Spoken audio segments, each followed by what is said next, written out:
हामी एकछिन यो भिडियो हेरौँ। हामी आफ्नो तयारी गरौँ। बालाई लिन दिउँ। हामीले त्यसपछि कोकोलाई हामी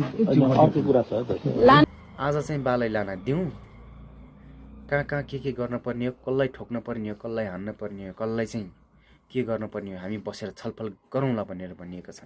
हेर्नुस् यी अनुहारहरू, याद राख्नुस्, चिन्नुस्। जेन्जी साथीहरू, नेपाली जनताहरू, सम्पूर्ण नेपाली जनताले चिनोस् यो अनुहार। उहाँहरू सुध्रिन चाहनुहुन्न, उहाँहरू चाहिँ परिवर्तन हुन चाहनुहुन्न। नेपाली जनताले याद गर्नेछन्, याद राख्नेछन् र नेपाली जनताले चाहिँ तपाईहरूले गर्नुभएको कर्म अनुसार चाहिँ आज तपाईहरूलाई चाहिँ भोट दिएर अथवा नदिएर तपाईहरू चाहिँ कस्तो स्थानमा हुनुहुन्छ, तपाईहरूले कस्तो कार्य गर्नुभएको छ भन्ने कुरा चाहिँ आज प्रस्ट्याइदिएका छन्। अब पनि सुध्रिनु भएन भने, अब पनि सुध्रिन चाहनु भएन भने अबको आउने स्थानीय चुनावमा तपाईहरूको पत्ता साफ हुनेवाला छ। देश र जनताको लागि भलाइ हुने कार्य गर्नुहोस्। आज मैले यो भिडियोमा यति नै भन्न चाहे। लाइक, शेयर र सब्स्क्राइब गरिदिनु होला। नेपाली जनताहरूमाझ शेयर गरेर यो भिडियो पुर्याइदिनु होला। धन्यवाद।